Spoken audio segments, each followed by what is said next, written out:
Hello guys! Welcome back to my vlog. At ito, medyo matagal tayong hindi nakapag-vlog, mga ilang buwan din.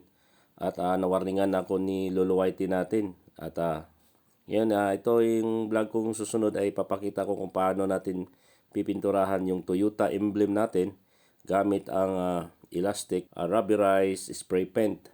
From stock silver color, gagawin natin tong black, matte black. Sinubukan kong mag-order sa Shopee ng Toyota Emblem na ito. Ngunit hindi kasing sukat yung size na dumating. Ang gagawin ko ngayon ay pipinturahan lang natin ng plastic paint, rubberized. Kung makikita nyo, ayan, kailangan dyan natin ilagay yung paper tape natin, sagad talaga.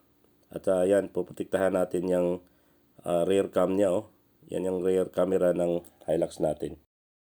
Ito naman is lalagyan natin ng kunting space, ano? Dahil yan ang apply natin ng pintura para sa pag-fill up natin is madali lang siyang gawin.